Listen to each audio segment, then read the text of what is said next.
Fox News alert, there's fresh action in the Middle East. Iran's currently shelling military bases in Kuwait and Bahrain with ballistic missiles and drones. So far, all of them have been intercepted by U.S. forces. And now U.S. Central Command's responding with self-defense strikes on Qeshm Island, right at the hook of the strait. This all started earlier today when the Iranians began targeting commercial vessels in the Gulf with drones. We knocked all of them down. Our Navy also hitting back, blasting a blockade runner heading toward Karg Island. CENTCOM forces gave the ship, the Botswana-flagged MT Lexi, 24 hours to turn around. She didn't. So our Hellfire missiles pierced straight through her engine room. That's now the 6th ship disabled so far. The message is clear. If you want to test the blockade, you're going to pay. The mullahs still have some fight in them and are also showing new signs of life. For weeks, we didn't know if the gay Ayatollah was dead, hiding in his cave, or just getting a facelift. But now, for Pride Month, he's coming out. Are you confident he's still alive, by the way? Yeah, I think there's indications that, in fact, we've not heard from him publicly. We haven't seen him publicly. And I would imagine, given what's happened to multiple leaders in that system, being very public is probably not something that's recommended for them internally. But that said, I think there are indications out there that he is increasingly engaging at some level, although all of his communications have been in writing and through intermediaries. Now that we know who we're talking to, we could see a deal at any moment. But the mullahs are slippery. We are in talks, and I say talks because talks with Iran are not like talks with Switzerland, okay? They're very different. They require the use of intermediaries, unfortunately. But there is the prospect before us, which could happen today, it could happen tomorrow, it could happen next week, that for the first time, certainly in my memory, they have agreed to negotiate aspects of their nuclear program. The Iranians have a trick that they've been using for decades, the bazaar style. They keep talking and buying themselves time until you can't take it anymore. Haggling's all they have left. But Trump's not getting talked into a bad deal. And if the mullahs think they can wait us out, they might get another love tap. We're already on their doorstep. The USS Abraham Lincoln's still holding the blockade, turning around 122 ships and counting. So the mullahs are looking for help. They want Oman to enforce tolls on the strait. Trump's response? Pick a side, because everybody else already has. There isn't a country on earth, other than Iran, and maybe Oman that flirted with it, who's in favor of what Iran is doing in the Straits. The Chinese are against it. The Russians are against it. Everyone is against it.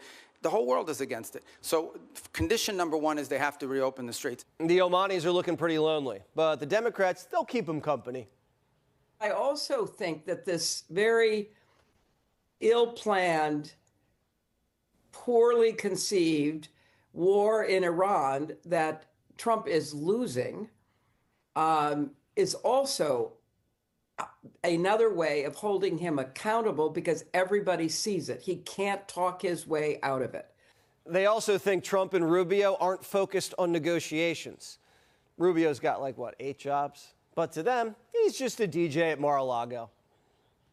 This is why I was shocked to see that you were at a party with President Trump in Miami instead of accompanying Vice President Vance to Pakistan for negotiations. What party was I at? I was at a party? It's publicly reported, and there's photos there. But what party? No, but you're going to say that. I'm going to answer it. I'm going to answer that question because that's an absurd statement. I was not at a party.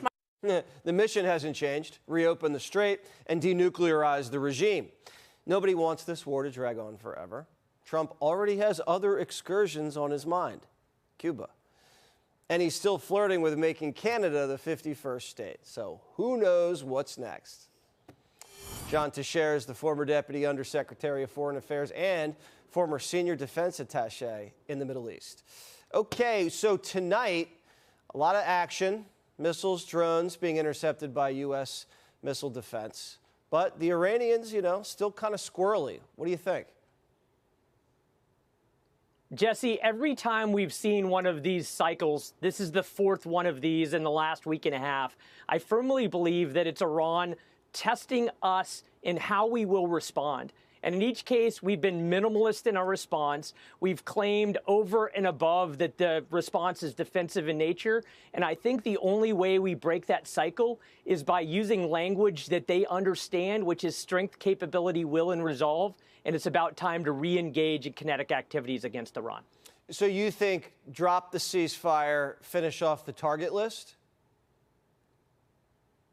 Jesse, I actually think that the first 6 weeks of operations against Iran were at the operational level, that we never really focused our strikes on the heart of the regime. And I think once President Trump realizes that Iran is going to continue to act and negotiate in bad faith, then now we take the strikes to the heart of the regime, the things that keep them in power, the things they value most. And I think that changes the strategic calculus and returns the initiative to us. So you would focus on regime collapse through a full-blown aerial assault.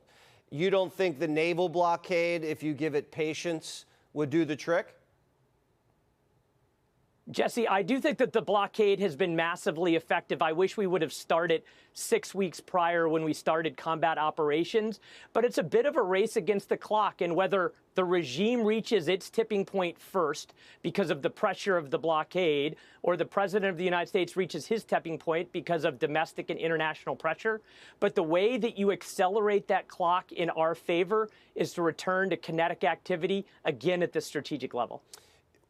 When you hear that the gay Ayatollah is alive and kicking, well, kicking with one leg, he only has one leg, and Rubio says he's re-engaging.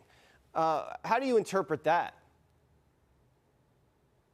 Jesse, I'm pretty clear that you're not winning a war when 8 weeks into the ceasefire and the leader won't even show his face in public. But I do believe that the IRGC and the hardliners are trying to consolidate their power in Iran. They're the ones that have the guns and know how to use them. They're the ones that are the vanguard of the revolution. And they're the only ones, I think, that are talking to the supreme leader. And I think that the way you get their attention is through those strategic strikes that I recommended. All right, John, good to talk to you. Thank you so much. Be sure to like and subscribe for all the Fox News latest on YouTube, and catch full shows streaming now on Fox One.